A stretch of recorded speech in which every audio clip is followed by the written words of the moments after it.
ప్రభునందు ప్రియమైన వాళ్ళారా, దేవుని మహాకృప కనికరం బట్టి మరోసారి ఈ రాత్రికాల సమయంలో మరొక అంశాన్ని మనం ధ్యానం చేయడం ముందుకు వెళుతున్నాం.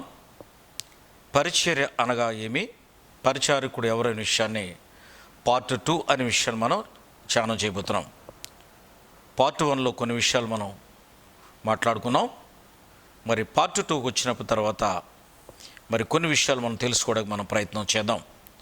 దేవుని కుమారుని యేసుక్రీస్తు వారు మనకు సహాయం చేయనట్లుగా కృపల మా తండ్రి మీ కొందనాలు, మీ గొప్ప కనికరం బట్టి మేము చెల్లించి బ్రతుకుతున్నాం. ప్రభా, మీ సన్నిధానంలో ఈ వాక్యం ధ్యానిస్తుండగా మీ సహాయం దయచేయమని, కృపతో మమ్మల్ని బలపరచమని ప్రార్థిస్తున్నాను. నాయన వాక్యం వింటున్న బిడ్డలందరిని ఆశీర్వదించండి, సర్వ ప్రజలను కనికరించమని ప్రార్థిస్తున్నాను. మీ నామను బట్టి నాయన జీవించే బిడ్డలు అనేక స్థలాలు ఉన్నారు ప్రభా, ప్రతి ఒక్కరిని కనికరించమని అడుగుతున్నాను. తండ్రి ఉద్దేశం నెరవేర్చేటంటే నాయన బిడలగా మీ రాజ్య వారసులుగా ప్రయాణం చేసే బిడ్డలందరినీ, వారి కుటుంబాలను, వారి బిడ్డలను దీవించమని ప్రార్థిస్తున్నాను. అలాగనే దేశమును పాలిస్తున్న నాయకులను, అధికారులను, సర్వ ప్రజలను కనికరించమని ప్రార్థిస్తున్నాను. మీ రాజ్యమును వారసులు కంటే ప్రతి ఆత్మ తండ్రి ప్రతి మోకాలు వంగినట్లుగా బలపరచమని నాయన స్థిరపరచమని ప్రార్థిస్తున్నాను. మీ వాక్యం చదవడం స్థిరపరచి బలపరచమని, మీ సహాయంతో నడిపించమని యేసు నామమున అడుగుచున్నాను తండ్రి, ఆమెన్. ప్రియులారా, పరిచర్య అనగా ఏమి, పరిచారకుడు ఎవరనే రెండో విషయాన్ని పార్ట్ 2 అనే విషయాన్ని మనం ధ్యానం చేయబోతున్నాం. ప్రభు అయిన యేసుక్రీస్తు నామములో చేరి ఉన్న మీ అందరికీ ప్రత్యేక వందనాలు. యోబు గ్రంథము 21:15 వచనంలో చెప్తున్నాడు చూడండి, మేము ఆయనను సేవించుటకు సర్వశక్తుడు ఒకవాడు ఎవడు, మేము ఆయనను గూర్చి ప్రార్థన చేత మాకేమి లాభము అనే విషయాన్ని ఇక్కడ మాట్లాడుతున్నారు. యోబు తన స్నేహితులతో ఆయన చర్చిస్తున్నాడు ఈ మాటలు. మానవుల యొక్క భూలోకం నుండి మానవులు దేవుని పరిచర్య చేసే విషయంలో వాళ్ళు వంతులుగా మాట్లాడుకుంటూ ఉన్న విషయాన్ని ఆయన తన స్నేహితులతో ఆయన మాట్లాడుతూ ఈ విషయాన్ని తెలియపరిచాడు. ఇక్కడ మేము ఆయనను సేవించుటకు సర్వశక్తుడగు వాడెవడు, మేము ఆయనను గురించి ప్రార్థన చేయడం చేత మాకేమీ లాభము కలని విషయాన్ని ఇవాళ మానవులు మాట్లాడుతున్నారు. యోబు 34:9 చెప్తున్నాడు చూడండి, నరులు దేవునితో సహవాసము చేయటం వారికే ఏమాత్రము ప్రయోజనకరము కాదని నరులు చెప్పుకొనిచున్నాడంట. ప్రియులారా, నరుల ఆలోచన ఎలా ఉందండి? దేవునితో సహవాసం చేయట వారికి ఎంత మాత్రం ప్రయోజనకరం కాదట. అయితే వాళ్ళు మరి ఎవరితో సహవాసం చేయాలనే విషయాన్ని మరి ఎవరి మనసుకు వాళ్ళే ఆలోచన చేసుకోవాలి. ప్రియులారా, రోమిల రాసిన పత్రిక 6:17 చెప్తున్నారు చూడండి, పూర్వమనం మీరు పాపమునకు దాసులంటిరి, కానీ ఏ ఉపదేశ క్రమమున మీరు అప్పగింపబడితిరో దానికి హృదయపూర్వకముగా లోబడిన వారే పాపం నుండి విమోచించబడి నీతికి దాసులైతిరి. పూర్వం మనం ఎలా ఉన్నామండి? పాపమునకు దాసులైన విషయాన్ని మర్చిపోవడానికి వీల్లేదు. కానీ క్రీస్తు ఉపదేశ క్రమం ద్వారా చూడండి, ఆయన అనుగ్రహించిన బోధ ద్వారా, ఆయన తెలియపరిచిన ఉద్దేశ ప్రకారంగా చూడండి హృదయపూర్వకంగా లోబడి చూడండి పాపం నుండి విమోచించబడి నీతికి దాసులైన విషయాన్ని మనం జ్ఞాపకం చేసుకోవాలి. సేవకుల గురించి ఆయన మాట్లాడుతున్నాడు ఇక్కడ. సేవకులే కాకుండా సంఘంలో వచ్చే మనుషులు కూడా, దేవుని బిడ్డలు కూడా, సంఘస్థులు కూడా ఇలానే ఆలోచిస్తున్నారు. ప్రియులారా, ఆ సంఘమునకు వెళితే మనకేం ప్రయోజనమో, మరి ఈ సంఘమునకు వెళితే మనకేం కలిసి వస్తుంది, అరే దేవుని మందిరానికి వెళ్ళి మనం ప్రార్థన చేస్తే మనకేమీ లాభం కలుగుతుంది, ఆలోచన చేద్దాం. ప్రియులారా, ఈ దినమున సజీవుడు నుండి చేతనే కదా దీన్ని నేను స్తుతిస్తున్నాను నాయన, నిన్ను స్తుతించిన విషయాన్ని జ్ఞాపకం చేసుకుంటున్నాడు దావీదు. చూడండి, ప్రాణం ఇచ్చింది ఆయనే, ఆరోగ్యం ఇచ్చింది ఆయనే, బలం ఇచ్చింది ఆయనే, జ్ఞానం ఇచ్చింది ఆయనే, భూలోకంలో జీవించడానికి నివాసమును చూడండి, కుటుంబాలను, భార్యను, బిడ్డలను చూడండి, సర్వము కూడా లోకంలో కావాల్సిన కూడా అనుగ్రహించింది దేవుడే అనే విషయాన్ని మనం జ్ఞాపకం చేసుకోవాలి. ఇవాళ మనం సజీవులుగా ఉన్నామంటే అది దేవుని కృప అనే విషయాన్ని మనం మర్చిపోవడానికి వీల్లేదు.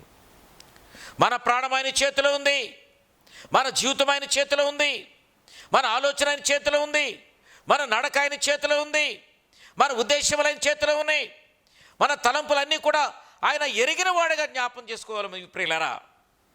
కానీ మనం ఎట్లా ఉన్నామండి? అక్కడికి వెళ్ళి ఆయన ప్రార్థన చేసే మందిరానికి వెళ్ళి నాకేమి లాభం అనే విషయాన్ని మాట్లాడుతున్నాడు మానవుడు. యోబు తన స్నేహితులతో మాట్లాడుతున్న విషయాన్ని ఆలోచన చేద్దాం. మీ శరీర బలహీనతను బట్టి మనుష్య రీతిగా నేను మాట్లాడుచున్నాను, పాపం నుండి విమోచించబడి నీతికి దాసులైన విషయాన్ని మీరు జ్ఞాపం చేసుకోవాలి. ఏమనగా అక్రమం చేయుటకు అపిత్రతకును మీ అవయవములను దాసులుగా ఎలాగ అప్పగించుతారో అలాగే పరిశుద్ధత కలుగుటకు కూడా ఇప్పుడు మీ అవయవములను నీతికి దాసులుగా అప్పగించుండి. దీని అంతం నిత్య జీవమే. నిత్య జీవానికి వెళ్ళాలంటే, పరలోకంలో మనం చేరాలంటే ఏం కావాలండి? నీతికి దాసులుగా మనం ప్రవర్తించాలి. ఏ ఉపదేశ క్రమంలో మీరు బోధించబడ్డారు, ఏ ఉపదేశ క్రమంలో మీరు రక్షించబడ్డారు, ఏ ఉపదేశ క్రమంలో యేసుక్రీస్తును అంగీకరించారు, ఆయన సేవకులుగా ఆయన సన్నిధిలో బ్రతకాలని మీరు తీర్మానం చేసుకున్నారు, ఆ తీర్మానంకు మీరు కట్టుబడి ఉండవలసిందిగా కోరుతున్నాడు. హెబ్రీయులకు రాసిన పత్రిక 10:24 చెప్తున్నాడు చూడండి. కొందరు మానుకున్నట్లుగా సమాజముగా కూటమానక ఒకరినొకడు హెచ్చరించుకొనొచ్చు, ఆ దినము సమీపించుటకును మీరు చూచిన కొలది మరి ఎక్కువగా అలాగూ చేయొచ్చు. ప్రేమ చూపుటేందును సత్కార్యము చేయటేందును ఒకరినొకడు పురుకొల్పోలని ఆలోచించవలని విషయాన్ని చెప్తున్నాడు ఇక్కడ. ప్రియులారా, హెబ్రీయుల రాసిన పత్రికలో మాట్లాడుతున్నాడు ఇక్కడ. ఒకరినొకడు పురుకొల్పుకునే బిడ్డలుగా ఉండాలి, ఒకరినొకడు ప్రేమ చూపేవారిగా ఉండాలి, ఒకరినొకరు సత్కార్యము చేసేటువంటి వారు ఉండాలి ఒకరికొకరు. అపొస్తలుల కార్యములు 2:42 చెప్తున్నాడు చూడండి.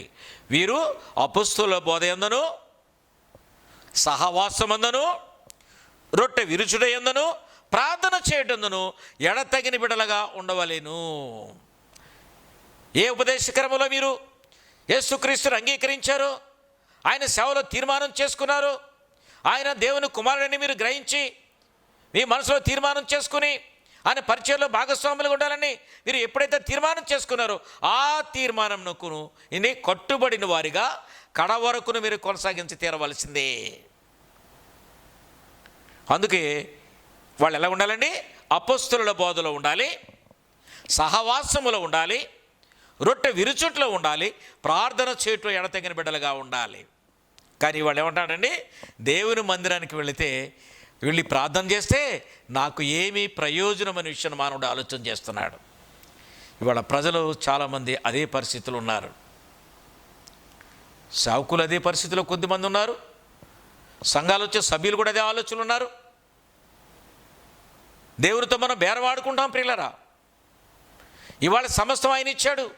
నీ కుటుంబాన్ని, నీ భార్యను, నీ బిడ్డలను చూడండి, నీ వంశాన్ని, నీ గ్రామాన్ని, నీ ప్రదేశాన్ని చూడండి, అధికారులను, ఈ సమస్తాన్ని కూడా కాపాడేది దేవుడు అనే విషయాన్ని నువ్వు మర్చిపోతున్నావు. 1 కొరింథీ రాసిన పత్రిక 4:1-2 చెప్తున్నాడు. ఇలాగూ క్రీస్తు సేవకులు మరియు దేవుని మర్మముల విషయంలో గృహ నిర్వాహకులు మరియు ప్రతి మనుషుడు మమ్మును భావింపవలెను. పౌలు మాట్లాడుతున్నాడు ఈ మాటలని కూడా. మరియు గృహ నిర్వాహకులలో ప్రతివాడు నమ్మకమైన వాడు నుండి ఆవశ్యకమైన విషయాన్ని తెలియపరుస్తున్నాడు. అదే కొరింథీ 7:23 చెప్తున్నాడు చూడండి. మీరు విలువ పెట్టి కొనబడేవారు కనుక మీరు మనుషులకు దాసులు కాకుండా ఉండండి. మనుషులు దాసులైతే దేవుని ఆజ్ఞను అతిక్రమించిన బిడ్డలుగా మీరు ఉంటారు. మనుషులు దాసులైతే వారిని బట్టి చూడండి స్వనీతిని స్థాపించి దేవుని నీతిని విడిచిపెట్టి స్వనీతిలోకి వెళ్ళిపోయి మళ్ళీ మొదటి స్థానంలోకి వచ్చి పాపములు మీరు కూరుకుపోతారు విషయాన్ని జ్ఞాపం చేస్తున్నాడు.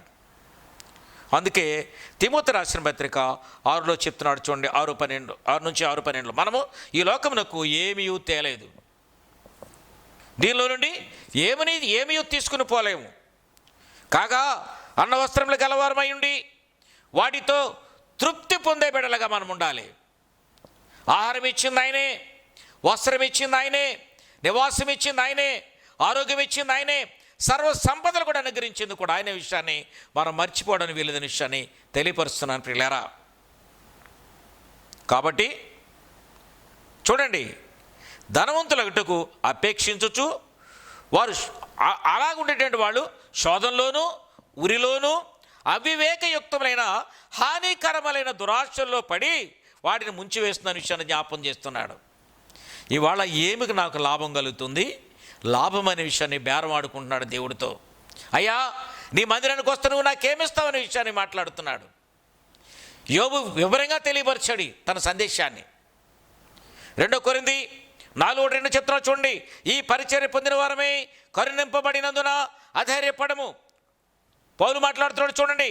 అయితే కుయుక్తిగా నడుచుకొనకయు, దేవుని వాక్యమును వంచనగా బోధించకయు, సత్యమును ప్రత్యక్షపరచడం వలన ప్రతి మనిషిని మనస్సాక్షిని ఎదుట మమ్మును మేమే దేవుని సముఖమందు మెప్పించుకొనుచు అవమానకర రహస్య కార్యములను మేము విసర్జించి ఉన్నాము. లోకములో మానవ జీవితంలో అనేక సమస్యలు ఉంటాయి. కానీ ప్రతి సమస్యకు మనం వేరుపారినట్లుగా ఉండాలి. పిలువబడిన వాడు సేవకుడు వేరుపారినట్టుగా ఉండాలి. సంఘంలో సభ్యులు వేరుపారినట్లుగా ఉండాలి. క్రీస్తు మన ఎడల తను చూపిన ప్రేమను బట్టి, తను చేసిన కార్యమును బట్టి, తను చూపించిన గొప్ప కనికరమును బట్టి మనం మాదిరిగా తెలుసుకునే బిడ్డలుగా నడవాలి అనే విషయాన్ని తెలియపరుస్తున్నాడు. అందుకే ఆయనే మనను క్రొత్త నిబంధనకు చూడండి, అక్షరమునకు చూడండి, మధ్యవర్తిగా, ఆత్మకు పరిచారకులుగా మాకు సామర్థ్యాన్ని కలిగించిన వాడని విషయాన్ని పౌలు మాట్లాడుతున్నాడు. ఇది ఆశ్చర్యం కాదు. 2 కొరింథీ 11 చెప్తున్నాడు చూడండి, 14. ఇది ఆశ్చర్యం కాదు.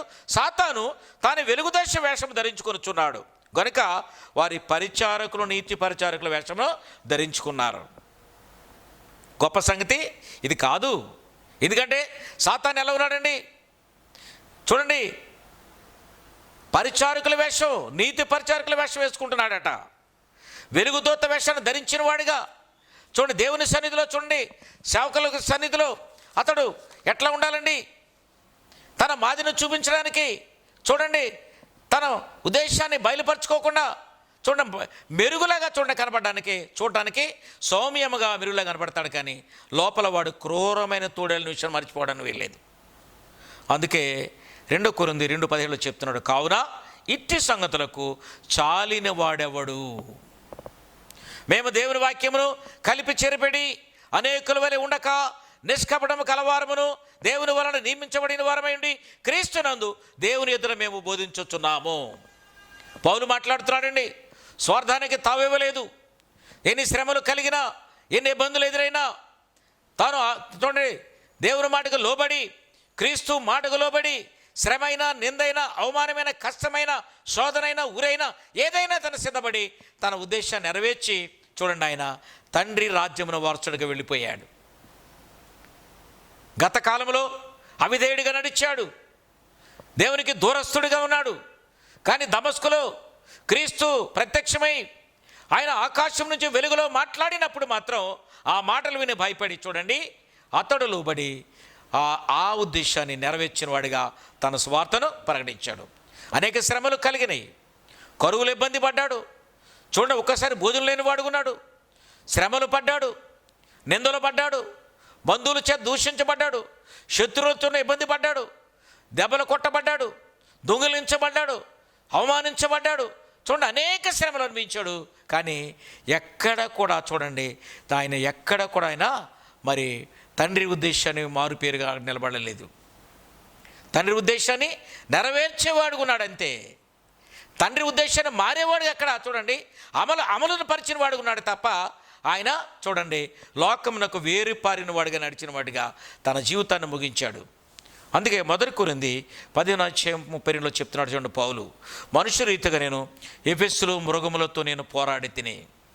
నా పోరాటం ఎలాగుంది? అక్కడ మనుషులైన వాళ్ళు మృగాలకు సంబంధించిన మనుషులు ఉన్నారు, రాక్షసత్వం వాళ్ళే ఉంది, దుర్మార్గత ఆవరించిన వాళ్ళు ఉన్నారు, ప్రేమ లేదు. చూడండి, ప్రతివాడు క్రోధము కలిగిన వాడుకున్నాడు, ద్వేషము కలిగిన వాడుకున్నాడు, పౌరుషము కలిగిన వాడుకున్నాడు. క్రీస్తును ప్రేమించేవాడు ఎవడు కూడా కనిపించలేదు అక్కడ. అయినను ఓపికతో ఆయన తన స్వార్థను ప్రకటించాడు. నాకు లాభమేమి?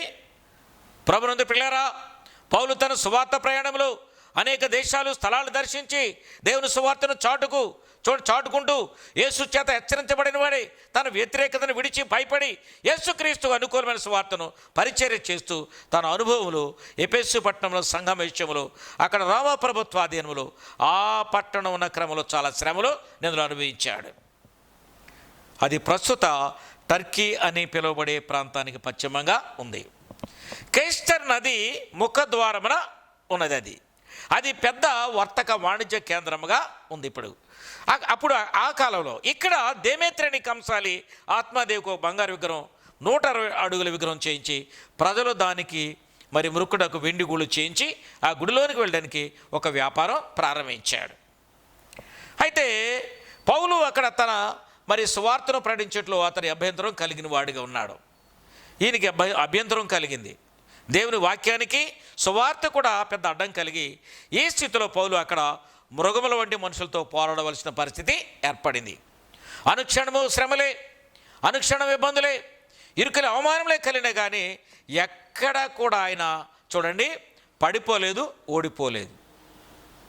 అక్కడ చూడండి నెమ్మదిగా సాతాను తన సామ్రాజ్యాన్ని స్థాపించి విధవరాల సహాయమని చూడండి పూర్ పీపుల్స్ ట్రస్ట్ను ప్రారంభించి దేవుని సేవను మరిచి సమాజ సేవలో నడుస్తూ సంఘంలో క్రీస్తు వ్యతిరేకులుగా చాలామంది తయారయ్యారు.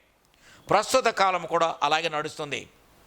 ప్రియులరా, 2 కొరింథీ 11:23 చెప్తున్నాడు, నేను మరి ఎక్కువగా క్రీస్తు పరిచారకుడను, మరి విశేషంగా ప్రయాసపడి తిని, మరి అనేక పర్యాయములు చెరలో నుంటిని, మరి అనేక పర్యాయం దెబ్బలు తింటిని, యూదుల చేత చూడండి 5 మార్లు ఒకటి చూడండి తక్కువ 40 దెబ్బలు తింటిని, 3 బెత్తములతో కొట్టబడి తిని, 3 ఓడ పగిలి నేను శ్రమపడి తిని, ఒక దివారాత్రము సముద్రములో గడిపితిని, అనేక పర్యాయం ప్రయాణములోను, నదుల వలన ఆపదలోను, దొంగల వలన ఆపదలోను, స్వజనుల వల్ల ఆపదలోను, అన్యజనుల వల్ల ఆపదలోను, చూడండి అరణ్యముల వల్ల ఆపదలోను, పట్టణములను ఆపదలోను, కపట సహోదరుల వల్ల కూడా ఆపదలోను, ప్రయాసముతోనూ కష్టముతోనూ ఆకలి దప్పులతోనూ ఉపవాసములతోనూ చలితోనూ దిగంబరత్వముతోనూ కూడా ఉండి నా స్వార్థను నేను పరిపూర్ణుడిగా నేను నడిచాను ప్రియులారా అని తెలియపరుస్తున్నాడు.